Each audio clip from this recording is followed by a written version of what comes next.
کہ کچھ روز قبل ایک پریس کانفرنس کے ذریعے میں نے یہ اعلان کیا تھا کہ پہلی کلاس سے لے کے 8ویں جماعت تک کے جو اسٹوڈنٹس ہیں ان کو ہم پروموٹ کر رہے ہیں، لیکن 9ویں 10ویں 11ویں اور 12ویں جماعت کے جو اسٹوڈنٹس تھے ان کے لیے جو طریقہ کار تھا اس کو فائنلائز کرنے کے لیے ہماری جو اسٹیئرنگ کمیٹی ایجوکیشن کی ان کی ایک سب کمیٹی بنائی گئی تھی، اور اس سب کمیٹی نے اس طریقہ کار کو فائنلائز کرنا تھا۔ سب کمیٹی کی 2 یا 3 میٹنگز ہوئیں، اور اس میٹنگز میں انہوں نے اس مسئلے کو حل کیا، اس کے لیے اپنی سفارشات بنائی ہیں، اور یہ سفارشات ہم اسٹیئرنگ کمیٹی میں لے کر جائیں گے، لیکن جو چیزیں طے کر لی گئی ہیں وہ میں آپ سے شیئر کرنا چاہتا ہوں، تاکہ ہمارے صوبے کے وہ طالب علم جو 9ویں کلاس سے لے کے 12ویں کلاس تک میں پڑھ رہے تھے مختلف اسکولز اور کالجز میں، ان کو ذرا یہ اطمینان ہو کہ ہم نے ان کے متعلق کیا فیصلے کیے ہیں۔ میں نے آپ کو یہ بتایا تھا کہ 9ویں جماعت سے جو 10ویں جماعت میں جائے گا اسٹوڈنٹ، اس کو ہم پروموٹ کریں گے بغیر کسی نمبرز کے، اس لیے کہ اس کا کوئی ہمارے پاس بورڈز کے ایگزامز کا ریکارڈ نہیں ہے، تو اس کو پروموٹ کر دیا جائے گا 10ویں جماعت میں۔ جو 10ویں جماعت میں پڑھنے والا بچہ ہے اس کا ہمارے پاس ایک ریکارڈ موجود ہے، 9ویں جماعت کا رزلٹ ہمارے پاس موجود ہے، ہم اسے 9ویں جماعت میں جو پرسنٹیج اور جو مارکس تھیں اس کی بنیاد پر 10ویں جماعت میں پاس کریں گے، اور اضافی 3% مارکس اس کو دیں گے۔ تو اگر کسی بچے کی پرسنٹیج جو ہے وہ 9ویں کلاس میں 60% ہے، تو جب 10ویں کلاس میں ہم اس کو پروموٹ کریں گے 11ویں کے لیے، تو اس کی پرسنٹیج جو ہے وہ 63% ہو جائے گی۔ 3% اس کو اضافی مارکس دے کر ہم ان کو پاس کر دیں گے۔ اسی طرح جو 11ویں جماعت کا اسٹوڈنٹ ہے اس کو ہم پروموٹ کریں گے بغیر کسی پرسنٹیج اور بغیر کسی مارکس کے، اور وہ چلا جائے گا 12ویں جماعت میں۔ اسی طرح جو 12ویں جماعت کا اسٹوڈنٹ ہے اس کو ہم پاس کریں گے 11ویں جماعت کے نتیجے کی بنیاد پر، اور جو پرسنٹیج اس کی 11ویں جماعت میں ہوگی اس میں 3% ایڈ کر کے اس کو ہم 12ویں جماعت سے پاس کر دیں گے، پروموٹ کر دیں گے، وہ آگے چلا جائے گا۔ اسی طرح جو 9ویں جماعت کا طالب علم جس کا بھی کوئی رزلٹ نہیں ہے، جب وہ 10ویں کا امتحان دے گا اگلے برس، تو اسی پرسنٹیج کی بنیاد پر اس کی 9ویں کی پرسنٹیج بھی جو ہے وہ کیلکولیٹ کر لی جائے گی، اور وہ اس کی پرسنٹیج بن جائے گی 9ویں اور 10ویں کی ملا کے۔ اسی طرح یہ جو 11ویں جماعت کا طالب علم ہے اس کی اسی طرح بنے گی۔ تو آسان بنانے کے لیے میں عرض کر دوں آپ سے کہ 9ویں سے 10ویں میں جانے والا بچہ اس وقت بغیر کسی پرسنٹیج کے جائے گا، وہ پروموٹ ہو جائے گا۔ 11ویں جماعت سے 12ویں میں جانے والا بچہ وہ پروموٹ ہو جائے گا بغیر کسی پرسنٹیج کے، بغیر مارکس کے، اگلی جماعت میں چلا جائے گا۔ لیکن جب وہ 10ویں جماعت اور 12ویں جماعت کے امتحانات دیں گے تو جو پرسنٹیج ان کی 10ویں میں اور 12ویں میں آئے گی اسی کو ہم ازیوم کر لیں گے کہ 9ویں اور 11ویں میں بھی اس کی پرسنٹیج وہی ہے، اور وہی اس کی ایکومولیٹو جو ہے پرسنٹیج کی بنیاد پر اس کو نمبر مل جائے گا۔ اور جو 10ویں کا بچہ ہے وہ 9ویں کی پرسنٹیج کی بنیاد پر جائے گا، اس کو 3% اضافی ملیں گے، اور اسی طرح جو 12ویں کا بچہ ہے اس کو بھی 3% اضافی ملیں گے، اور 11ویں جماعت کے نتیجے پہ وہ پروموٹ ہو جائے گا۔ یہ تو بڑا ایک سیدھا سا تھا، وہ ہو گیا۔ ایک اور چیز تھی جس میں نے آپ کو اس وقت بتایا تھا کہ وہ ابھی تک ایک مسئلہ ہے جس کو ہم حل کرنا چاہتے ہیں۔ وہ یہ چیز تھی کہ جو بچے کچھ پیپرز میں فیل ہو گئے ہیں ان کو ہم کیا کریں۔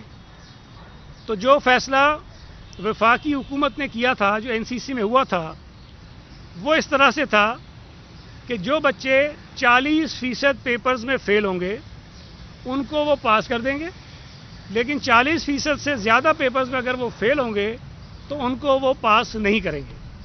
لیکن ہماری جو اسٹیئرنگ کمیٹی نے سب کمیٹی بنائی اس میں ہم نے یہ فیصلہ کیا کہ ہم تمام بچوں کو پاس کر دیں گے، چاہے وہ سارے کے سارے پیپرز میں ہی کیوں نہ فیل ہو۔ اس کی وجہ اس کی یہ ہے کہ اگر ہم کسی بچے کو اس بنیاد پر پاس نہیں کرتے کہ وہ کچھ پیپرز میں فیل ہو گیا ہے، تو ہمیں اس کو ایک چانس دینا پڑے گا کہ وہ امتحانات میں آ کر اپیئر ہو۔ اور اس پر کافی بحث ہوئی کہ ہمیں یہ کرنا چاہیے کہ ان کو کسی چانس ہم دیں، لیکن چونکہ ہمیں اس بات کا یقین نہیں ہے کہ اگلے 1 مہینے میں، 2 مہینے میں، 3 مہینے میں حالات اس قابل ہوں گے کہ ہم بچوں کو امتحانات میں بٹھا سکیں گے کہ نہیں بٹھا سکیں گے، تو اس غیر یقینی صورتحال سے بچنے کے لیے یہ طے کیا گیا ہے کہ وہ بچے جو تمام سبجیکٹس میں اگر فیل بھی ہیں تو انہیں سمپل پاسنگ مارکس، کوئی ان کی پرسنٹیج زیادہ نہیں ہوگی، جتنے منیمم نمبرز ریکوائرڈ ہوتے ہیں پاس کرنے کے لیے، جو 33% ہوتے ہیں، وہ 33% نمبرز ان کو دے کر ان کو ہم پاس کر دیں گے تاکہ وہ بھی اگلے سال چلے جائیں۔ اور اسی طرح سے جو بچے پرائیویٹ کینڈیڈیٹ کے طور پر اپیئر ہوتے ہیں، as a private student appear ہوتے ہیں، کسی اسکول کی میں ان کی رجسٹریشن نہیں ہوتی ہے، ان کے لیے بھی اسی طرح کا فارمولہ جو ہے ہم اڈاپٹ کریں گے۔ تو ہوگا یہ کہ صوبہ سندھ میں تمام کے تمام بچے پہلی جماعت سے لے کر 12ویں جماعت تک وہ اپنی اگلی جماعتوں میں پروموٹ ہو جائیں گے بغیر کسی امتحان کے، اور اس کے اندر کوئی تفریق نہیں ہوگی کہ کون سا بچہ کتنے پیپرز میں فیل ہوا ہے یا کتنے پیپرز میں پاس ہوا ہے۔ اب 2 چیزیں ہوتی ہیں اس کے علاوہ بھی، کچھ بچے پاس ہو گئے ہوتے ہیں لیکن وہ اپنی مارکس کو امپروو کرنے کے لیے دوبارہ فارمز جمع کراتے ہیں اور وہ آ کر یہ خواہش ہوتی ہے کہ دوبارہ وہ پیپرز دیں۔ چونکہ وہ پیپرز ان کے نہیں ہو رہے ہیں لہٰذا ہم انہیں پروموٹ کر دیں گے، لیکن اگر ان کی خواہش ہو کہ وہ دوبارہ اپنی مارکس کو امپروو کرنے کے لیے امتحان دینا چاہیں تو اگلے سال جب یہ امتحانات ہوں گے وہ اس میں اپیئر ہو سکتے ہیں۔ ہم ان کی جو ایڈمیشن کی فیس انہوں نے ابھی دی ہوئی ہے، رجسٹریشن کی فیس، اسی فیس کی بنیاد پر ان کو بٹھا دیں گے، ایڈیشنل ان سے پیسے نہیں لیے جائیں گے۔ اسی طرح کچھ بچے ہوتے ہیں جو ایڈیشنل کوالیفیکیشن کے لیے یا اپنے سبجیکٹس یا گروپس کو چینج کرنے کے لیے اپیئر ہونا چاہتے ہیں، ان کے لیے بھی یہی طریقہ کار اڈاپٹ کیا گیا ہے۔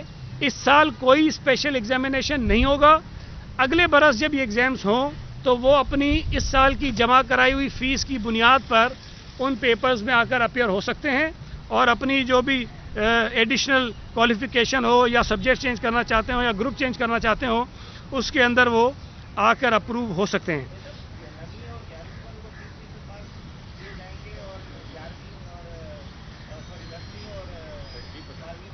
میں دوبارہ بتا دیتا ہوں، دیکھیں 9ویں جماعت میں جو اس وقت بچہ ہے اس نے بورڈ کا کوئی امتحان نہیں دیا ہوا، تو ہمارے پاس کوئی ایسا پیمانہ نہیں ہے کہ ہم اس کو کوئی پرسنٹیج دیں، تو اس کو ہم پرسنٹیج نہیں دیں گے اور 11ویں والے کو بھی پرسنٹیج نہیں دیں گے، وہ پروموٹ ہو جائیں گے اگلی کلاس میں۔ 9ویں والا 10ویں میں جائے گا، 11ویں والا 12ویں میں جائے گا، بغیر نمبرز کے، بغیر پرسنٹیج کے جائے گا اور وہ پاس ہو جائے گا، پروموٹ ہو جائے گا، پاس بھی نہیں بلکہ پروموٹ ہو جائے گا اگلی کلاس میں۔ لیکن جب وہ 10ویں کا امتحان دے گا اگلے برس اور 12ویں کا امتحان دے گا اگلے برس، تو جو اگلے برس ان کی پرسنٹیج آئے گی وہ ہم ازیوم کریں گے دونوں برسوں کی، 9ویں کی اور 10ویں کی اور 11ویں اور 12ویں کی، تو یہ اس طرح سے ہوگا۔ تو جو 10ویں جماعت کا ہے اور 12ویں جماعت کا ہے اس کا رزلٹ ہمارے پاس بورڈ کا موجود ہے 1 سال کا، تو اسی رزلٹ کی بنیاد پر ہم اس کو پروموٹ کریں گے، 3% اس کو ہم اضافی مارکس دے دیں گے۔ تو یہ اس کا طریقہ کار تھا۔ یہ ایک تو یہ چیز تھی، اس میں کوئی کنفیوژن ہوگا تو آپ سوال کر لیجئے گا۔ ایک دو اور چیزیں بھی ہیں، میں وہ بھی آپ کے سامنے رکھ لوں۔ اس کے ساتھ ساتھ جو چینی کے ایشو پر آج بھی ایک پریس کانفرنس ہوئی ہے، میں سمجھتا ہوں کہ مرتضی وہاب نے 3-4 روز قبل ایک بڑی تفصیلی اور بڑی مدلل پریس کانفرنس کی، جس میں یہ جو کمیشن کی رپورٹ ہے، چینی کے کمیشن کی رپورٹ ہے، اس کی بنیاد پر، اس کی سفارشات کے سامنے، اس کے جو اپنے ڈاکومنٹس ہیں اس کی بنیاد پر آپ کے ذریعے پوری قوم سے تفصیلات شیئر کی۔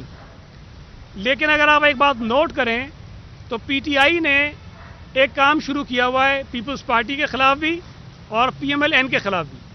وہ چلے جاتے ہیں جی نون لیگ نے یہ کیا، پیپلز پارٹی نے یہ کیا، نون لیگ اپنے جواب دے رہی ہے۔ میں صرف عرض کروں پیپلز پارٹی کے حوالے سے کہ جتنی بھی چیزیں اٹھائی جا رہی ہیں کہ جی ہم نے سبسڈی غلط دے دی اور آج شوگر ملوں کی بات کی گئی، یہ تمام کے تمام ایشوز جو ایک جے آئی ٹی بنائی گئی تھی آصف علی زرداری صاحب اور پیپلز پارٹی کے دیگر رہنماؤں کے خلاف ثاقب نثار صاحب کے خواہش پر، اس میں یہ تمام چیزیں انہوں نے انویسٹیگیٹ کی ہیں، ایک چیز انہوں نے نہیں چھوڑی۔ شوگر ملیں بھی دیکھی ہیں، سبسڈی بھی دیکھی ہے، اور پتہ نہیں جو چیزیں کسی کا تعلق نہیں بنتا تھا وہ بھی ساری کھنگال ڈالی انہوں نے۔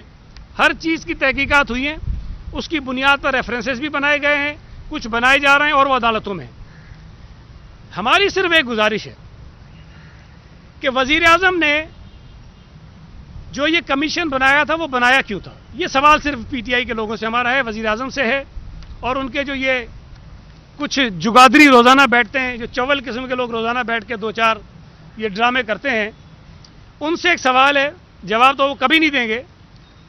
اگر وزیر اعظم نے کمیشن بنایا اور اس لیے بنایا کہ چینی کی قیمتوں میں نومبر 2019 سے لے کر فروری 2020 تک بے پناہ اضافہ ہوا، اور اس ملک کے غریب لوگوں، عام لوگوں کی جیبوں سے 300 ارب روپے سے زائد کی رقم لوٹ لی گئی، ڈاکہ مارا گیا چینی کی قیمتوں میں اضافہ کر کے۔ وزیر اعظم نے کمیشن بنایا کہ کمیشن تحقیقات کرے کہ چینی کی قیمتوں میں اضافہ کیوں ہوا ہے اور اس کے ذمہ دار کون ہیں۔ صرف ایک مقصد کے لیے کمیشن بنایا گیا۔ اس کمیشن نے، جو کمیشن بنایا گیا تھا 20 فروری 2020 میں، اس کمیشن نے اپنی ایک رپورٹ پیش کی 9 مارچ 2020 کو وزیر اعظم کو، اور جس میں بتایا کہ چینی کی قیمتوں میں اضافہ کیوں ہوا تھا، اس کے ذمہ دار کون ہیں۔ ہونا تو یہ چاہیے تھا کہ اس رپورٹ کی بنیاد پر کارروائی شروع ہو جاتی، لیکن چونکہ اس میں ان کے اپنے جن کو میں بین الاقوامی جگادری کہتا ہوں، جو پی ٹی آئی کے اندر بیٹھے ہوئے ہیں، جو بہت بڑے فنکار ہیں، جو پی ٹی آئی کی اے ٹی ایمز ہیں، عمران خان کی اے ٹی ایمز ہیں، جو پیسے کماتے ہیں، لوگوں کی جیبوں سے پیسے لوٹتے ہیں اور پی ٹی آئی کے اوپر اور وزیر اعظم کے اوپر خرچ کرتے ہیں، وہ لوگ سارے اس کے اندر ملوث تھے۔ تو انہوں نے اس کو بچانے کے لیے اور اس چینی کے اسکینڈل کو مزید بگاڑنے کے لیے، تاکہ اور لوگوں کو بھی اس میں شامل کریں، انہوں نے فورنزک کے نام پر مزید ایک کام شروع کرایا کہ اس کی فورنزک بھی کر لیں آپ مزید، اس کے بعد کارروائی کریں گے۔ خورشید شاہ کو گرفتار کیا تو کون سی فورنزک کرائی تھی بھائی؟ آصف علی زرداری کو گرفتار کیا تو کون سی فورنزک ہوئی تھی؟ فریال ٹائل پور صاحبہ گرفتار ہوئی تو کون سی فورنزک ہوئی تھی؟ شرجیل میمن گرفتار ہوا، آغا سراج دورانی گرفتار ہوا، کون سی فورنزک ہوئی تھی؟ ان کو تو آپ نے بغیر تحقیقات کے، بغیر انکوائریوں کے پکڑ کے اندر ڈال دیا۔ لیکن چلیں، چونکہ یہاں پی ٹی آئی کے کماؤ پوت پھنس رہے تھے، تو یہاں یہ کیا گیا کہ جی فورنزک کروا لیں۔ فورنزک بھی ہونی چاہیے کہ چینی کی قیمتوں میں اضافے کے جو لوگ ذمہ دار تھے، ان کے جو جرائم تھے، اس پر فورنزک کرائیں آپ۔ انہوں نے جو ٹی او آرز بنائے، یہ انکوائری کمیشن جو بنایا گیا، وہ 2017 کا ایک قانون ہے جس کے تحت یہ کمیشنز بنائے جاتے ہیں، اور اس قانون میں یہ لکھا ہے کہ کمیشن بنایا جائے گا اور وہ کمیشن اپنے طے شدہ ٹی او آرز کے مطابق کام کرے گا، اس ٹی او آر سے باہر نہیں جائے گا۔ یہ اس قانون میں لکھا ہوا ہے۔ جو ٹی او آرز اس کمیشن کے بنائے گئے، اس میں یہ کہا گیا کہ 2019 اور 20 میں جو سبسڈی دی گئی ہے اور جو چینی کی قیمتوں میں اضافہ ہوا ہے، اس کے ذمہ داروں کا آپ تعین کریں۔ لیکن چونکہ اس کمیشن کی تحقیقات کی زد میں وزیر اعظم آ رہے ہیں، اسد عمر آ رہے ہیں، رزاق داؤد آ رہا ہے، حفیظ شیخ آ رہا ہے، بزدار آ رہا ہے، یہ 5 کے 5 لوگ پی ٹی آئی کی حکومتوں میں بیٹھے ہوئے وزراء ہیں، اہم لوگ ہیں۔ اب چونکہ ان کو بچانا مقصد ہے، تو انہوں نے پیپلز پارٹی کے دور کو بھی کھولا، سندھ حکومت کو بھی کھولا، پی ایم ایل این کی حکومت کے دور کو بھی کھولا، اور سارے جو ہے وہ جوڑ کر کبھی شہباز شریف، کبھی مراد علی شاہ، کبھی کوئی اور، کبھی کوئی اور، ان کو اس پہ گھسیٹ کے لے کے آ گئے۔ ہمارا کہنا یہ تھا جب مراد علی شاہ صاحب کو بلایا گیا کہ بھائی 2019 اور 20 میں یا 18 اور 19 میں سندھ حکومت نے کسی قسم کی کوئی سبسڈی دی نہیں ہے، کمیشن بنایا گیا ہے جن برسوں کے لیے وہ ہم پر لاگو نہیں ہوتے. لہٰذا ہم سمجھتے ہیں کہ کمیشن اگر پیپلز پارٹی کی سندھ حکومت کو بلانا چاہتا ہے تو یا تو اپنے ٹی او آرز کو امینڈ کریں. اگر ٹی او آرز امینڈ نہیں ہوتے تو ہمیں بلانے کے اختیار آپ کے پاس نہیں ہے. لہٰذا چیف منسٹر صاحب آپ کے پاس نہیں آئیں گے. اور ہم نے قانونی پہلو تھا، قانونی ہمارا حق تھا، جواز تھا، اس کی بنیاد پر چیف منسٹر صاحب اپیئر نہیں ہوئے. اب سوال یہ پیدا ہوتا ہے کہ چینی مہنگی ہوئی، جو آج بھی مہنگی ہے. چینی کی قیمتیں کم نہیں ہوئی آج بھی. 300 ارب روپے لوگوں کی جیبوں سے چلا گیا. اس کے ذمہ دار کا تعین کرنا تھا اس کمیشن نے. 1 ملین ٹن چینی ایکسپورٹ کرنے کی اجازت کس نے دی؟ پہلی اجازت ای سی سی نے دی، اور پھر اس ای سی سی کے اجلاس میں جو 10 لاکھ ٹن چینی ایکسپورٹ ہونی تھی، اس میں چونکہ مزید اضافہ کرنا تھا، اس کو 11 لاکھ کرنا تھا، تو اس کی منظوری جو ہے وہ وزیر اعظم پاکستان عمران خان صاحب نے دی، جو خود وزیر ہیں کامرس کے. وزیر بھی وہ ہیں، یہ بات یاد رکھیے کہ جس ڈپارٹمنٹ کا وزیر نہیں ہوتا، کوئی ایڈوائزر ہوتا ہے، کوئی اسپیشل اسسٹنٹ ہوتا ہے، تو وہ ڈپارٹمنٹ وزیر اعظم کے پاس ہوتا ہے. تو آج وزیر اعظم پاکستان وزیر صحت بھی ہیں، وزیر کامرس بھی ہیں.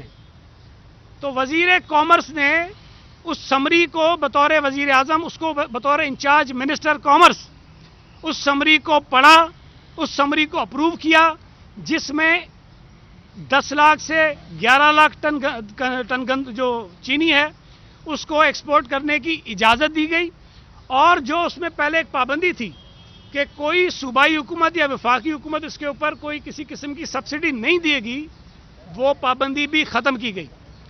اور اس کے بعد پنجاب حکومت نے سبسڈی دی اور کسی صوبے نے نہیں دی. پنجاب حکومت نے بوزدار صاحب نے دی، اور بوزدار صاحب جا کر یہ کہہ چکے ہیں اس کے سامنے، کمیشن کے سامنے، کہ انہیں یاد نہیں ہے کہ وہ کون سی میٹنگ ہوئی تھی جس میں یہ طے ہوا تھا.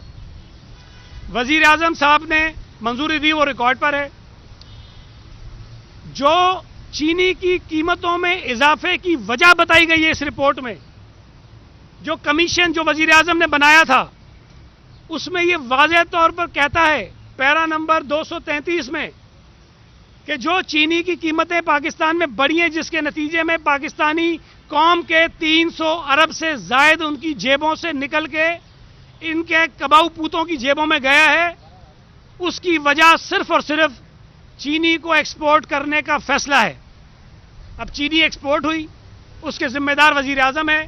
اس کمیشن نے وزیر اعظم کو نہیں بلایا. کیوں نہیں بلایا بھائی؟ آسمان سے اترے ہوئے ہیں. وزیر اعظم ذمہ دار ہیں اس ملک میں چینی کی قیمت میں اضافے کے. وزیر اعظم ذمہ دار ہیں اس ملک کے لوگوں کی جیبوں سے نکلنے والے 300 ارب روپے کے. یہاں ان سے بات کرو تو کہتے شہباز شریف نے یہ کیا، مراد علی شاہ نے یہ کیا. اور بھائی جو ہم نے کیا ہم اس کا جواب دے رہے ہیں. جے آئی ٹیاں ہم نے پہلے بھگتی ہیں، نیب ہم اب بھی بھگت رہے ہیں، بھگتتے رہیں گے. تم اپنا جواب دو. تم جو فرشتے بن کر آئے تھے، جو تم بتا رہے تھے کہ ہم تو بڑے صاف اور شفاف ہیں، تم جو کہتے تھے کہ ہم نے تو بالکل کسی کو چھوڑنا نہیں ہے، آج تک اس کمیشن کی رپورٹ آنے کے بعد بھی وہ جو سر سے پاؤں تک ایکٹیو نیب ہے وہ خاموش بیٹھی ہے. نیب کیوں کسی کو گرفتار نہیں کر رہی ہے؟ نیب نے کیوں اسد عمر کو گرفتار نہیں کیا؟ نیب نے کیوں حفیظ شیخ کو گرفتار نہیں کیا؟ نیب نے کیوں رزاق داؤد کو گرفتار نہیں کیا؟ نیب نے کیوں وزیر اعظم کو گرفتار نہیں کیا؟ نیب نے کیوں بوزدار کو گرفتار نہیں کیا؟ یہ سارا ڈرامہ ہے. یہ نیب نیازی گٹھ جوڑ جو ہے یہ اپوزیشن کو دبانے کا صرف ایک ہتھیار ہے. ان کا مقصد احتساب نہیں ہے، ان کا مقصد کرپشن کا خاتمہ نہیں ہے، ان کا مقصد اپوزیشن کا خاتمہ ہے. مجھے حیرت ہوتی ہے کہ وزیر اعظم نے، آپ کو یاد ہوگا، دواؤں کی قیمتوں میں اضافے کا فیصلہ کابینہ نے کیا. شور مچا، وزیر اعظم نے کہا اس کی بھی تحقیقات کراؤ.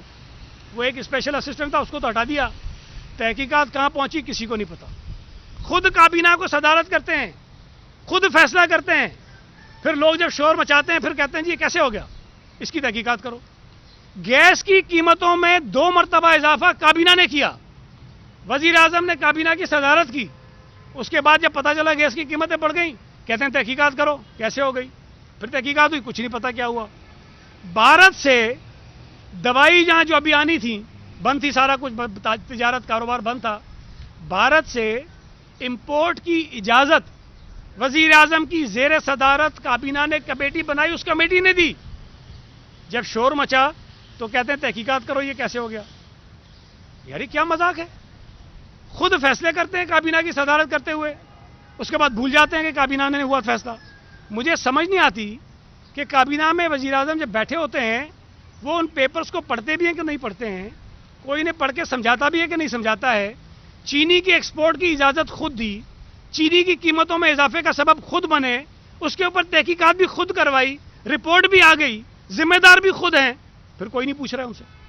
میں ایک بات اور بتانا چاہتا ہوں ان لوگوں کو جنہوں نے 2-3 اور ایمنسٹی اسکیمز کے نتیجے میں سہولتیں لینا شروع کر دی ہیں۔ جو اس وزیر اعظم کا ٹریک ریکارڈ میں آپ کو بتا رہا ہوں، خود فیصلے کرتے ہیں، خود مکر جاتے ہیں، خود تحقیقات کرواتے ہیں، خود ہی پھر جو ہے وہ رپورٹیں بنا کے کمیشن بنا دیتے ہیں۔ تو جو یہ کنسٹرکشن کو ریلیف ملا ہوا ہے، میں یقین سے کہہ رہا ہوں آپ کو یہ وزیر اعظم خود اس پہ کمیشن بنائے گا، اور جن لوگوں نے اس سے فائدہ اٹھایا ہے، جو ان کے اپنے جگادری ہیں، جو کنسٹرکشن کے کام میں ہیں، جو ریل اسٹیٹ کا کام کرتے ہیں، وہ تو بچ جائیں گے، باقی سارے دھر لیے جائیں گے اور یہ انکوائری اس کی پھر ہوگی۔ تو یہ وزیر اعظم صاحب جو کرتے ہیں ان کو پتہ نہیں چلتا میں کیا کر رہا ہوں۔ ان کے کابینہ میں، ان کی پارٹی میں جو بین الاقوامی جگادری بیٹھے ہیں، جو لوگ پی ٹی آئی کو فائنینس کرتے ہیں، جو پی ٹی آئی کے اوپر پیسے خرچ کرتے ہیں، وہ اس قسم کے فیصلے کراتے ہیں، اس سے فائدہ اٹھاتے ہیں، خود سائڈ پہ ہو جاتے ہیں اور باقیوں کے لیے مصیبت بن جاتی ہے، اور الٹیمیٹلی جو نقصان ہوتا ہے وہ پاکستان کی قوم کا ہوتا ہے۔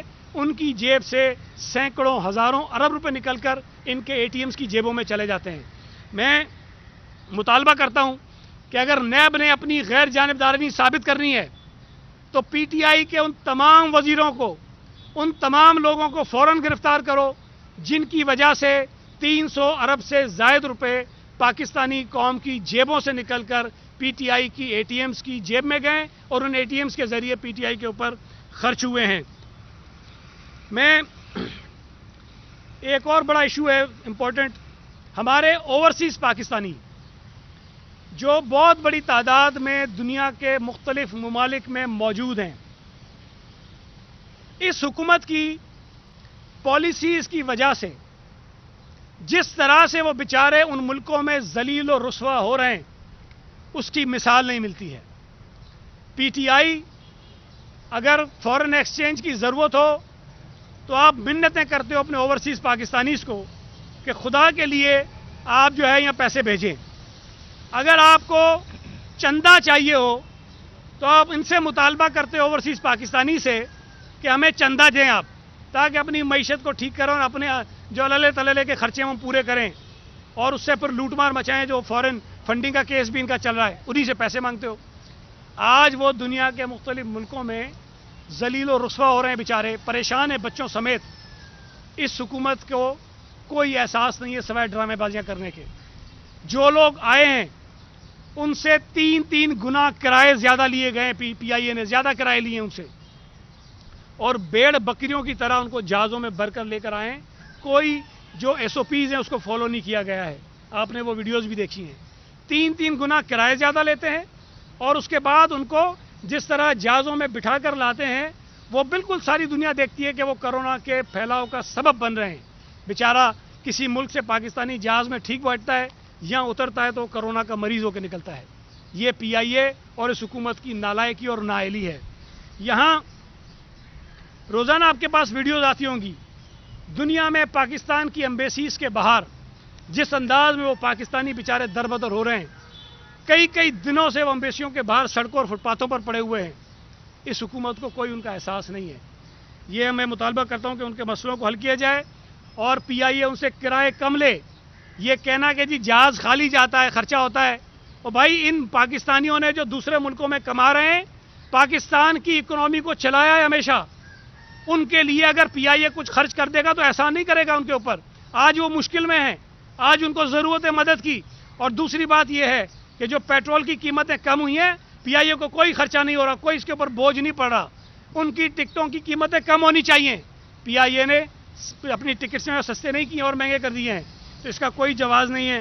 ان سے جو ہے وہ واپس سستے ٹکٹ دیے جائیں ان کو, اور ان کو فوری طور پر بلایا جائے. یہ جو میں نے اس دن بھی بات کی پی آئی اے کے حادثے کی, دیکھیں آج بھی پی آئی اے میں, یہ ریکارڈ کی بات بتا رہا ہوں, اس کے پیپر موجود ہیں, قانون کے مطابق, رولز کے مطابق, دنیا کے جو رولز ہیں, جو کیپٹن ہیں, جو پائلٹس ہوتے ہیں, وہ 12 گھنٹے کی فلائٹ کر سکتے ہیں مسلسل. 12 گھنٹے, اس سے زیادہ وہ فلائی نہیں کر سکتے. 4 گھنٹے اضافی ان کو دیے جا سکتے ہیں اگر کوئی صورتحال ایسی ہو جس میں یہ ضروری ہو جائے.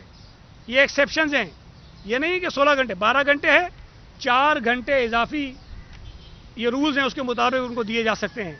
اور خدا نہ خواستہ بہت ایمرجنسی ہو, کوئی بہت ہی ضروری ہو جائے, تو یہاں پر سول ایویشن ان کو 1 گھنٹے کا ویور دے سکتی ہے. یہ کیس ٹو کیس ہوتا ہے, کیس ٹو کیس ہوتا ہے. اگر کہیں ایسی صورتحال ہو تو وہ 17 گھنٹے ہو جاتے ہیں, بس اس کے علاوہ کچھ نہیں ہو سکتا. اس پی آئی اے کی موجودہ انتظامیہ نے سول ایویشن سے 4 گھنٹے کا بلینکٹ ویور لیا ہوا ہے. بلینکٹ ویور جو بین الاقوامی فضائی اصول جو ہیں, سول ایویشن کے جو رولز ہیں, اس کی وائلیشن ہے. اگر 16 گھنٹے ایک, اور اگر پائلٹ 4 ہوں تو یہ 18 گھنٹے ہوتے ہیں. اور 1 گھنٹہ وہ جو ویور آپ دے سکتے ہیں کیس ٹو کیس, 4 گھنٹے انہوں نے اور دے لیے ہیں. یہ 22-23 گھنٹے کی فلائٹ آپ کپتانوں سے کراؤ گے. اس کی وجہ سے جو سیفٹی میجرز ہیں, جو حفاظتی اقدامات ہیں پی آئی اے میں, وہ کمپرومائز ہو رہے ہیں. کوئی آواز نہیں اٹھا سکتا, اس لیے کہ جو آواز اٹھائے گا اس کو ملازمت سے نکال دیا جائے گا. کرونا آنے کے بعد یہ ایس او پیز ہر جگہ کے ہیں. ہم کہتے ہیں 50 سال سے بڑی عمر کا آدمی مسجد میں نماز پڑھنے نہ جائے. ہم کہتے ہیں 50 سے 55 سال کی زائد عمر کا آدمی مارکیٹ میں نہ جائے, شاپنگ مال میں نہ جائے, ٹرانسپورٹ میں نہ سفر کرے. ہم یہ کہتے ہیں نا, اس لیے کہتے ہیں کہ ان لوگوں کو زیادہ چانسز ہوتے ہیں کہ وہ کرونا کا شکار ہو سکتے ہیں. ہماری پی آئی اے کی موجودہ انتظامیہ, انہوں نے جو کانٹریکٹ پہ پائلٹس رکھے ہوئے, جو ریٹائرڈ پائلٹس ہیں, جن کی عمریں 60 سال سے زیادہ ہیں, چونکہ وہ بیچارے کانٹریکٹ پر ہیں, ان کو بھیجا جاتا ہے کہ کرونا کے حالات میں جا کر یہ ساری فلائٹیں یہاں چلاؤ. جو اسپیشل فلائٹ چل رہی ہیں, اس میں میجورٹی جو ہے ان ریٹائرڈ 60 سال سے زائد عمر کے کانٹریکٹ والے پائلٹس کی ہے, جن کو بھیجا جاتا ہے. مطلب دنیا بھر کے ساری جو وائلیشن ہے وہ یہ پی آئی اے کی انتظامیہ کر رہی ہے. کوئی آواز نہیں اٹھاتا, اس لیے کہ جو آواز اٹھائے گا وہ نوکری سے نکل جائے گا. ہم صرف یہ مطالبہ کر رہے ہیں بھائی کہ خدا کے لیے پی آئی اے کو ٹھیک کرنے کے لیے آپ جو دنیا بھر کے اصول ہیں اس پہ چلائیں. یہ جو بنیادی اصول ہیں, جو رولز ہیں, ان کی وائلیشن نہ کریں. آپ لوگوں کو ڈرا دھمکا کر ان کے اوپر ظلم اور جبر نہ کریں. جو طور طریقے دنیا چلا رہی ہے اس کے مطابق چلائیں. یہ سارے راستے فوراً بند ہونے چاہیے. پی آئی اے کے اندر جتنی ایسوسیشنز ختم کی گئی ہیں اس کو ایسینشیل سروسز ڈکلیئر کرنے کے بعد یہ فیصلہ واپس لیا جائے. یہ ان کا آئینی حق ہے. آئینی حق کو غصب کرنا نامناسب بات ہے, غیر آئینی بات ہے, یہ ختم ہونی چاہیے. اس کے بعد اگر آپ کوئی سوال کریں تو میں حاضر ہوں. نہیں.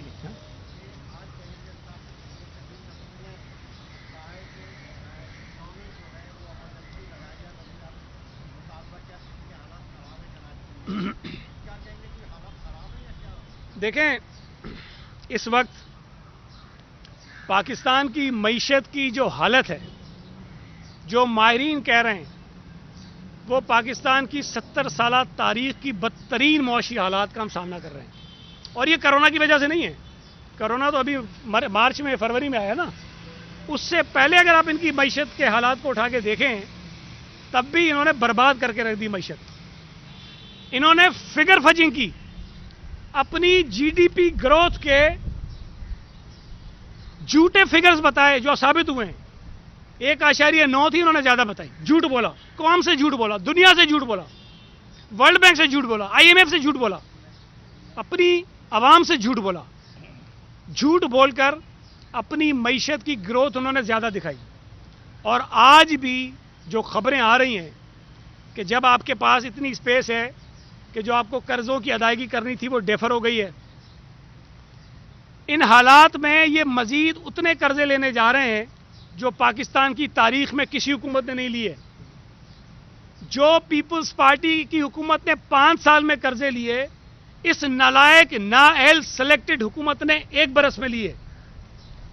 PMLN نے بھی ہم سے زیادہ قرضے لیے, لیکن PMLN نے بھی جتنے 5 سال میں لیے, اس نالائق نااہل حکومت نے یہ 18-20 مہینوں میں لے لیے ہیں قرضے. جتنی بے روزگاری اس نالائق اور نااہل سلیکٹڈ حکومت کے دور میں ہو رہی ہے, اس کی مثال کہیں نہیں ملتی ہے. جو مہنگائی اس نالائق نااہل اور سلیکٹڈ حکومت کے دور میں ہوئی ہے, اس کی مثال نہیں ملتی. تو اگر فائنینشیل ایمرجنسی کہیں لگنی چاہیے تو وہ وفاقی حکومت پر لگنی چاہیے, جہاں نالائق ترین لوگ بیٹھے ہیں, جہاں کرپٹ ترین وزیر بیٹھے ہیں, جن کی وجہ سے پاکستان کی عوام مصیبت کا شکار ہے. اس پر بالکل فائنینشیل ایمرجنسی لگنی چاہیے.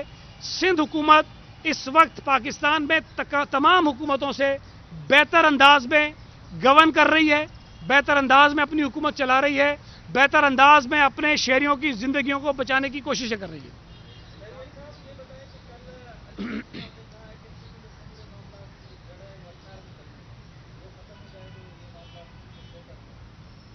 علی زیدی سے کبھی یہ پوچھ لیں کہ 18ویں ترمیم ہے کیا. اگر آپ کو یہ بتا دیں نا کہ اس 18ویں ترمیم کے ذریعے آئین کے کتنے آرٹیکل جو ہیں وہ تبدیل ہوئے تھے, تو میں ساتھ چھوڑ دوں گا. یہ چول قسم کے لوگ ہیں سارے, ان کو کچھ نہیں پتا. یہ آتے ہیں یوں اسٹائل یہ کر کے. بھائی اس طرح کوئی باتیں ہوتی ہیں کیا؟ پتہ ان کو ککھ نہیں ہے. ان سے صرف آپ یہ پوچھ لیجئے کہ KPT میں آپ نے کیا کیا تھا, بس. اگر آپ کو یہ گالم گلوچ میں نہ اترا نا, صرف یہ پوچھیے گا, کچھ نہیں. آپ یہ بھی نہیں کہے گا تم نے کرپشن کی ہے, مجھے نہیں پتا. صرف یہ پوچھیے گا کہ چیئرمین KPT سے تمہارا مسئلہ کیا تھا. تو ان کو 18ویں ترمیم کا کچھ نہیں پتا. 18ویں ترمیم 1973 کے آئین کے بعد پاکستان کی تاریخ کا وہ اتنا بڑا کارنامہ ہے پارلیمنٹ کا, جس پر تمام صوبے متفق تھے, تمام سیاسی جماعتیں متفق تھیں, جس کے ذریعے صوبوں کے درمیان جو خلیج تھی وہ ختم ہوئی ہے, جس کے ذریعے چھوٹے صوبوں کی بڑے صوبوں کے متعلق جو غلط رائے تھی, جو ایک تاثر تھا, وہ ختم ہوا ہے. صوبوں میں ایک ہم آہنگی پیدا ہوئی ہے, اور صوبوں میں اگر ہم آہنگی پیدا ہوتی ہے تو اس سے وفاق مضبوط ہوتا ہے. 18ویں ترمیم کے ذریعے اس نالائق نااہل سلیکٹڈ وزیر اعظم کو اختیارات ملے ہوئے ہیں. اس 18ویں ترمیم کے ذریعے پارلیمنٹ کو اختیارات ملے ہوئے ہیں. اس 18ویں ترمیم کے ذریعے صرف صوبائی خود مختاری نہیں ملی تھی, پارلیمنٹ خود مختار ہوئی تھی, وزیر اعظم خود مختار ہوا تھا. اور میں کہہ رہا ہوں یار, ان سے صرف پوچھ لو کہ 18ویں ترمیم میں کتنے آرٹیکلز تھے جن میں ترمیم ہوئی تھی. اگر آپ کو بتا دیں تو مان جاؤ, ان کو کچھ نہیں پتا. ان کو واٹس ایپ پہ وہ میسج آتا ہے, جب کوئی سوال کرے تو کہہ دینا 18ویں ترمیم. اور اللہ کے بندے, 18ویں ترمیم میں کارنامہ ہے. 18ویں ترمیم کی وجہ سے تم دعویٰ کر سکتے ہو کہ KPK کی حکومت نے بڑی کارروائیاں کی, اچھے کام کیے ہیں. 18ویں ترمیم کے لیے عمران خان نے کھڑے ہو کر بڑے فخر سے کہا تھا کہ 18ویں ترمیم کی وجہ سے KPK میں ہم نے بڑے کام کیے ہیں. 18ویں ترمیم کے سب کہا تھا نا. تو یہ صرف سندھ کے لیے تھوڑی ہے, یہ پنجاب کے لیے بھی ہے, یہ KPK کے لیے بھی ہے. تو یہ چول قسم کی لوگوں کے باتوں میں مت جایا کرو, اس کو اگنور کیا کرو.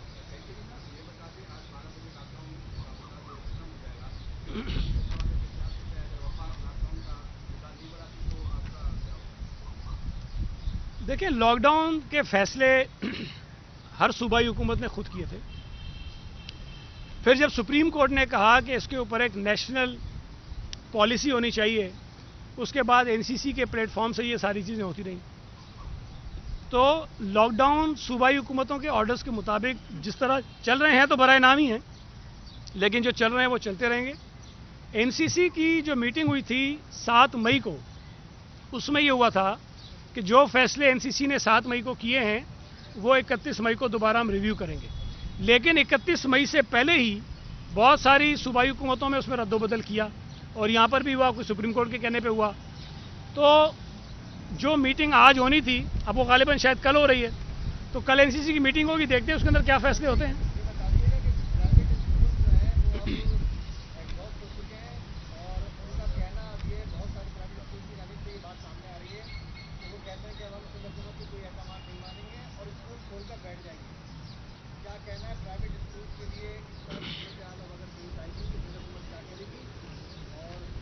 دیکھیں، اسکول جو ہیں وہ ان کی پراپرٹی ہے، اپنی مالکان کی۔ اگر کرائے پہ ہیں تب بھی انہوں نے کرائے پہ لیے ہوئے ہیں، اگر ذاتی ہیں تب بھی ان کے ہیں۔ ابھی جا کے تالے کھولنے بیٹھ جائیں، کس نے منع کیا ان کو؟ ان کی پراپرٹی، ہم تھوڑی روکیں گے ان کو۔ ہم نے جو بند کیا ہوا ہے تدریسی عمل بند کیا ہوا ہے، اور وہ بند رہے گا۔ وہ کوئی اسکول مالک اپنی مرضی سے شروع نہیں کر سکتا۔ وفاقی حکومت نے NCC میں یہ طے کیا تھا کہ پورے ملک میں 15 جولائی تک اسکول بند رہیں گے۔ ہم نے وہ 15 جولائی کی ڈیٹ اناؤنس اس لیے نہیں کی کہ ہم یہ سمجھتے ہیں کہ جب ہمیں اناؤنس کرنی ہو کوئی بھی تاریخ تو اس کے ساتھ ساتھ ہم پورا اپنا اکیڈمک پلان دیں، جس طرح ہم نے پہلے دیا تھا مارچ میں، وہ ہم پورا پلان دیں گے۔ اس لیے اس پر ابھی میں سمجھتا ہوں کہ ہم شاید ہمارا ارادہ ہے کہ منگل کو 2 جون کو اپنی اسٹیئرنگ کمیٹی کی میٹنگ کریں گے، اور اس میٹنگ میں یہ طے کر لیں گے کہ اکیڈمک پلان ہمیں کس طرح بنانا ہے اور اسکولز کب کھولنے ہیں۔ لیکن جو ہم نے پہلے اعلان کیا تھا کہ 1 جون سے اسکول اور کالجز کھلیں گے، وہ ہم نے وڈرا کر کے نیا آرڈر جو ہے وہ ایشو کر دیا کہ 1 جون کو اسکول نہیں کھلیں گے، اور نئی ڈیٹ ہم بعد میں اناؤنس کریں گے۔ تو یہ بڑا کلیئر ہے، جو پرائیویٹ اسکول مالکان کہہ رہے ہیں اسکول کھولنے ہیں وہ ابھی سے کھول کے بیٹھ جائیں، مجھے کوئی اعتراض نہیں ہے۔ تدریسی عمل بند ہے، وہ بند رہے گا، اور میں سمجھتا ہوں کہ جس قسم کے حالات ہیں کوئی پیرنٹس ان حالات میں اپنے بچوں کو اسکول نہیں بھیجیں گے۔ دھونی صاحب، جیسے آپ نے 12ویں جماعت تک بات کی، 10ویں و 11ویں میں پری میڈیکل ٹریننگ جیسی ٹف ایجوکیشن شروع ہو جاتی ہے، کیا سمجھتے ہیں کہ اگر پاس ڈائریکٹلی کر دیں گے تو ورک لوڈ بڑھے گا اور ہر کوئی آسان سمجھے گا کہ اب تو میڈیکل آرام سے ہم بیچلرس میں ایڈمیشن لے سکتے ہیں بنا پڑھے بھی؟ نہیں، دیکھیں، جو آپ کے پروفیشنل کالجز ہیں ان میں ایڈمیشن کے لیے اپنا ایک ریٹن ٹیسٹ ہوتا ہے، اور اس ٹیسٹ میں ہم کسی قسم کی کوئی رعایت نہیں دے رہے ہیں۔ اس ٹیسٹ میں البتہ یہ ضرور ہو رہا ہے، ہم نے بات کی ہے جو ڈپارٹمنٹ ہے بورڈز اینڈ یونیورسٹیز کا، اس سے کہ ان یونیورسٹی سے یہ گزارش ضرور کی جائے کہ جو منیمم پرسنٹیج ریکوائرڈ ہوتی ہے اس ٹیسٹ میں اپیئر ہونے کے لیے، اس میں کچھ ریلیکسیشن ضرور دے دیا جائے، تاکہ جو بچے امتحان نہیں دیں گے، ممکن ہے وہ زیادہ ایکسپیکٹ کر رہے ہوں کہ ان کی پرسنٹیج بڑھے گی، تو کم از کم ان کے ساتھ زیادتی نہ ہو، وہ اس ٹیسٹ میں اپیئر ہو جائیں۔ لیکن اس ٹیسٹ کو پاس کرنے میں کسی قسم کی کوئی رعایت کسی طالب علم کو جو ہے وہ نہیں دی جائے گی۔ ٹھیک ہے جی؟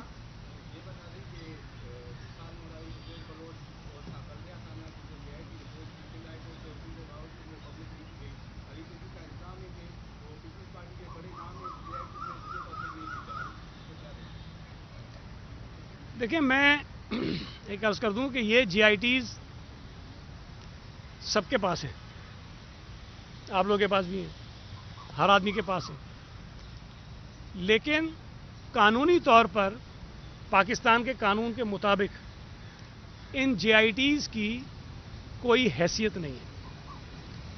GITs بنائی جاتی ہیں صرف تحقیقات کرنے کے لیے، جس طرح کسی بھی جرم میں اگر کوئی شخص گرفتار ہو اور پولیس اس کی تحقیقات کرتی ہے اور اپنی تحقیقاتی رپورٹ عدالت کے سامنے پیش کر دیتی ہے، اس تحقیقاتی رپورٹ کی بنیاد پر کبھی بھی کسی شخص کے خلاف کارروائی نہیں ہوتی، اس لیے کہ وہ تحقیقات پولیس اپنی تحویل میں لینے کے بعد کرتی ہے، تو اس کو کوئی عدالت اتنا مستند تسلیم نہیں کرتی ہے۔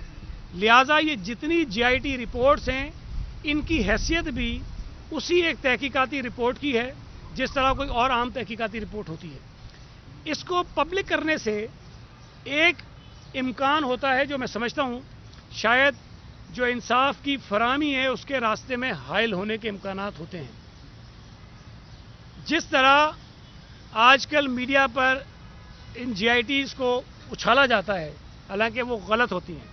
میں آپ کو صرف ایک مثال دیتا ہوں. ڈاکٹر عاصم کی بھی ایک جی آئی ٹی رپورٹ بنی تھی نا. 462 ارب روپے کا الزام تھا ڈاکٹر عاصم کے اوپر کہ اس نے کرپشن کی. کیا ہوا اس کا؟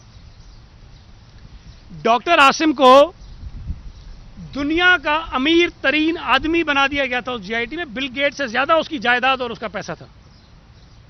اگر اس جی آئی ٹی رپورٹ کو مان لیں تو ڈاکٹر عاصم دنیا کا امیر ترین آدمی اور 462 ارب، مطلب کس کو کہتے ہیں 462 ارب روپے، اس کی اس نے کرپشن کی تھی.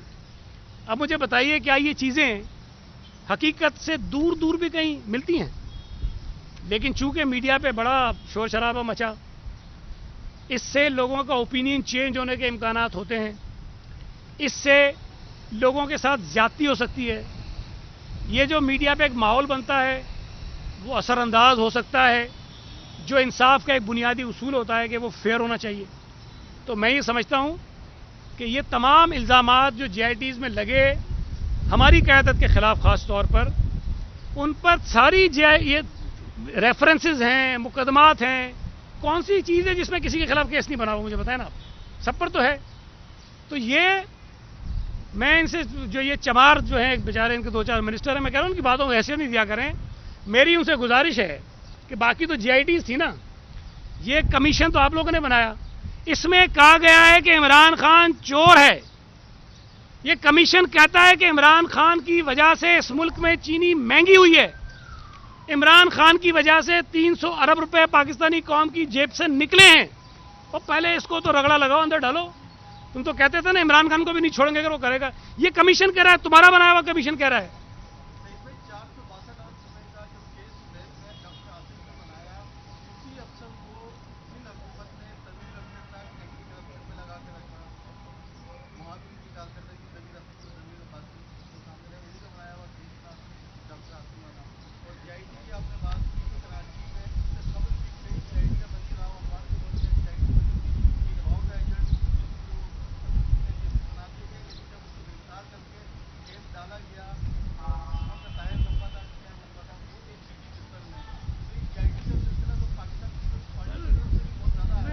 میں آپ سے عرض کروں، دیکھیں جو بات میں کہہ رہا ہوں وہی آپ کہہ رہے ہیں. میری بات کی آپ تائید کر رہے ہیں کہ جو جی آئی ٹیز بنتی ہیں ان کی جو رپورٹس ہوتی ہیں وہ مصدق کا نہیں ہوتی ہیں.